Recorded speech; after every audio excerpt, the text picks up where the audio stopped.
gano'n na rin po.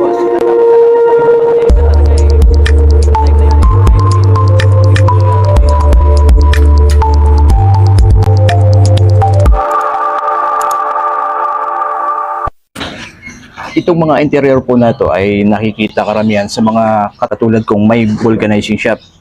Nangyayari po ito na dumadami yung mga tube na ganito kapag nagpapalit po yung mga motorcycle driver, tricycle driver ng mga kanilang lumang tube para sa mga bagong gulong. At ang karamihan nga po dito ay madami dahil sa mga sirang tube na kapag niraraning flat po nila sa daan, ay pilit po pinapaabot nila sa mga vulcanizing shop. Kaya po pag nakarating sa vulcanizing shop ay totaling sira na po, kaya nagpapalit na po sila ng mga bago. So sa mga katulad kong may maliit na vulcanizing shop o baguhan sa vulcanizing shop, kung po nating basta-basta itapon na lang po itong mga ganun tube, marami pong gamit to. So gagawin po natin, susundan lang po natin itong mga guhit na to para maging pantay-pantay. Ito.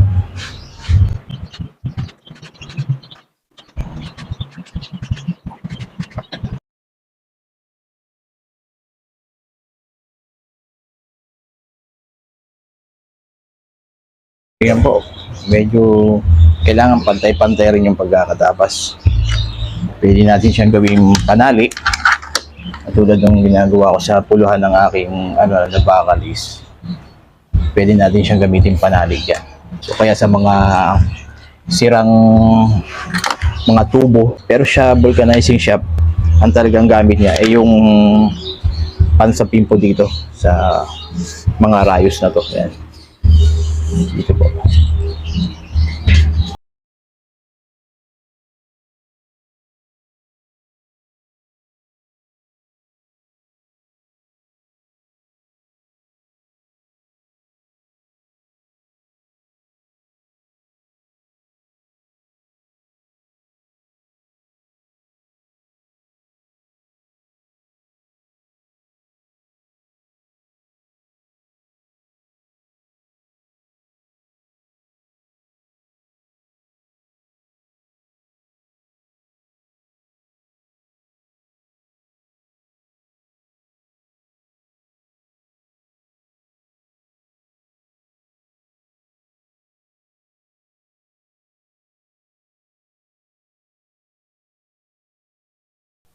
Bali, protection po siya sa mga interior para hindi matusok ng rayos niya.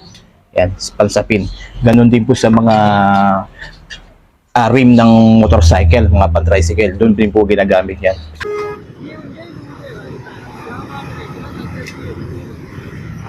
Pero ang higit po sa lahat na may pakinabang ay siyempre po yung pinakapito niya po.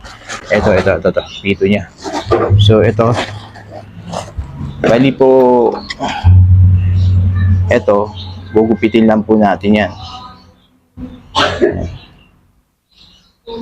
Tapos kailangan mayroon po tayong sariling lagayan na hindi po siya nasasayang para itapon. Katulad ng pulo, katulad po nitong to, yan. Bali, ito po kasi to, tansong dilaw to.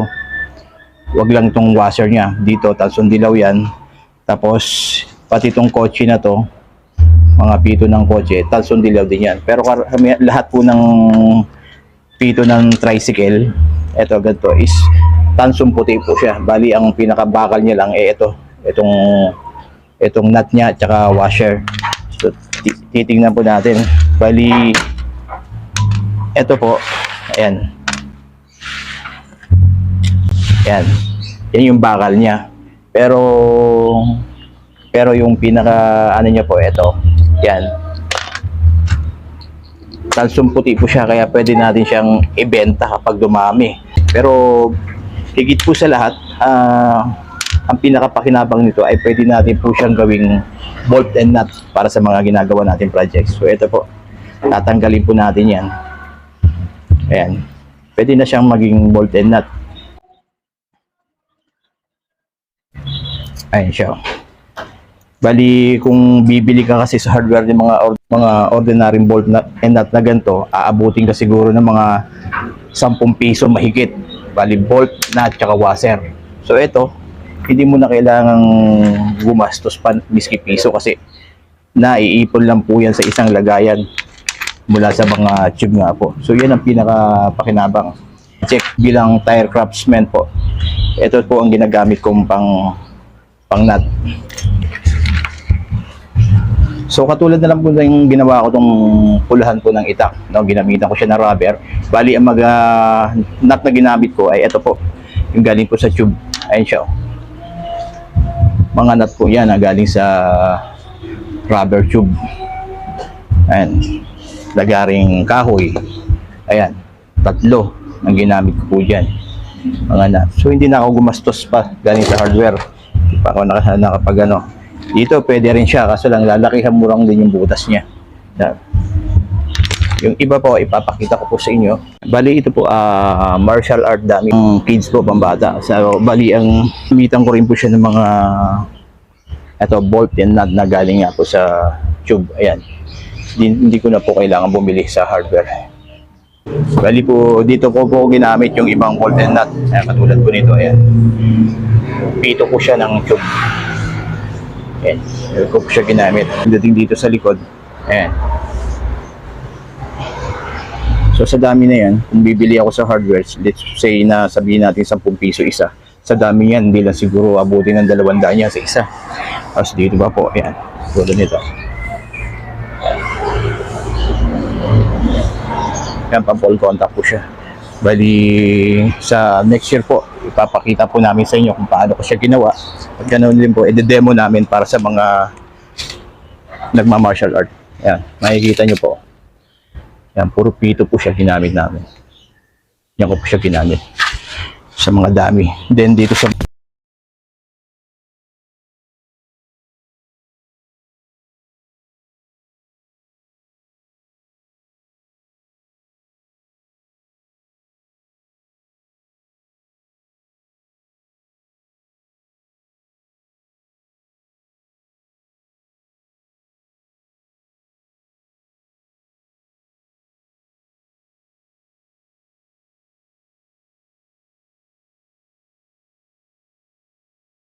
mga basurahan. Ito, basurahan. Ilang beses na po tayo nakapagbenta nito. Tulad yan, dito. Yan, pito po siya. Yung pinaka holder niya, ng takip niya. Ito siya. Ganon din po sa naging hawakan niya. Ang ginamit po natin dyan is pito. So, napakalaking pakinabang po sa ginagawa kong mga projects sa Tire Craftsman, yung pito niya. Kasi hindi ko na kailangan bumili. Recycle din. Galing po sa tube. Ito naman po yung ginagamit natin pan-testing kapag nilalapit natin yung paggawa natin sa tricycle, hindi na binabaklas. Ito yung ginagamit natin, nilalaglang natin siya ng tubig. So para hindi matapon, may stand siya. Ang ginamit po natin dyan, pito rin po ng tricycle. So hindi matatapon yung tubig pag binuhos mo siya dyan, para ma-testing mo kung may butas o wala yung tube ng mga motorcycle. Pero higit sa lahat po, kung wala tayong pera, pwede natin siyang ipakilo o tiyagaan tanggalin itong mga bakal niya para meron tayong mahugot na budget kung may mga emergency na kailangan natin o pwede nating ipunin para maging pera para may magamit po tayo. So yun ang pinaka the best po dyan. Kailangan kahit malilit na bagay, bigyan natin siya ng pansin. Huwag po natin siyang basta-basta itapon, ipunin natin sa isang tabi, sa isang lagayan. Kaya pag dumami yan, mapapakalabanan natin balang araw at malaking pakinabang po sa atin. Imagine mo kung magkaano ang kilo ngayon ng mga tansong dilaw o puti, let's say 150, kung halimbawa maka 10 kilo ka, di 1.5, di malaking bagay na rin po yun. So ito, estimate ko rito may mga kulang-kulang 10 na rin po siguro to o 10 kilo. So ayan po, sana doon sa mga nag-uumpisa pala ng vulcanizing shop o maliliit na vulcanizing shop, sana ay may naibigay po akong idea para sa inyo tungkol po sa mga lumang tube ng motorcycle.